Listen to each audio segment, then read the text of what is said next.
When his daughter started kindergarten, Garth Callaghan was searching for a way to stay connected to her during the school day. So he came up with the idea of tucking a note written on a napkin into her lunch pack. Little did he know that years later, those napkin notes would become his living legacy. This is how I spend my mornings. And so I wake up in the dark of the morning and try to come up with something that's going to help my daughter become the great person that she's going to be.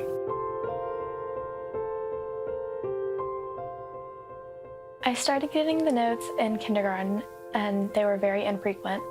And after that, in 6th grade, when my dad was diagnosed, we started getting more frequent with them, and they would be every day.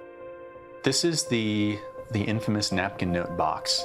Last fall, I wrote these napkins kind of secretly after my family had gone to bed, because I didn't want them to understand that I was writing these napkins out in case I died.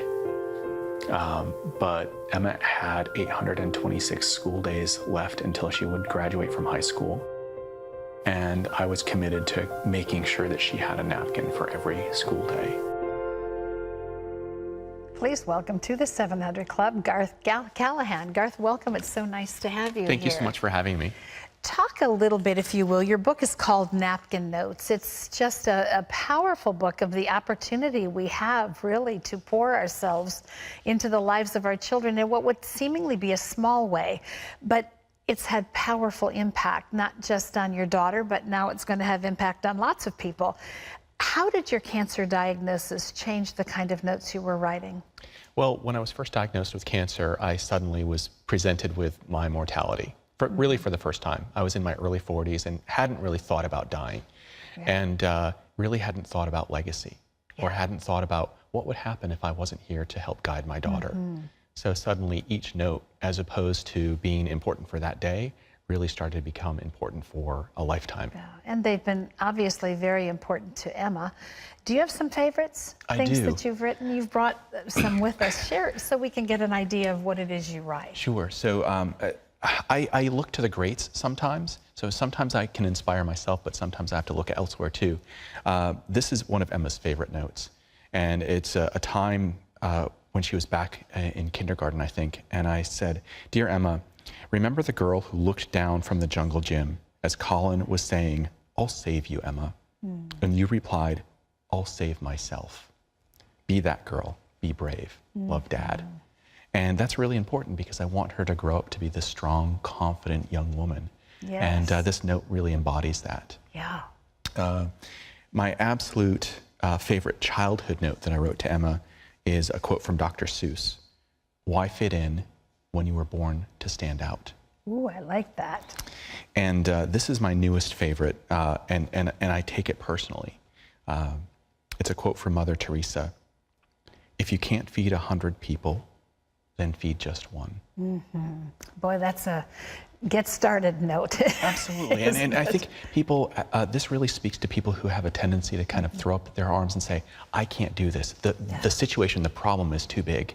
I can't cure world hunger." Well, I might not be able to, but I can cure it for one person.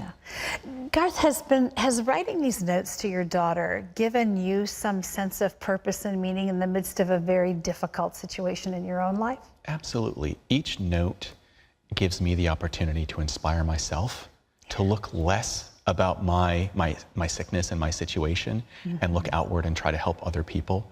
And really, that 5 or 10 minutes in the morning where I'm thinking about what should I write to my daughter today, it makes me focus less on me and more on her. Speaking of focusing on you, you've had not one cancer diagnosis, but several. Where are you at today? So today, I currently have metastatic kidney cancer. So the cancer has metastasized to my liver. I'm currently in treatment. I have been in treatment since February. That's why my hair is white. My hair is actually black, but the treatment has turned it white. And at this point, my doctors think that I'll be on this treatment plan for the rest of my life. But what I love about what you've done for your daughter in the process of doing it for yourself as well is that your legacy is happening and unfolding while you're here to shape it. And that's quite an encouragement to the rest of us, I think. I think everybody has the ability to make the difference in somebody else's life. Yeah. So my job as a parent is to really help shape my daughter. And I'm fortunate that I had this scare. Right? Not everybody has the opportunity to take a quick assessment of their life and realize, okay, I could die today. What do I need? What's the most important thing to do today?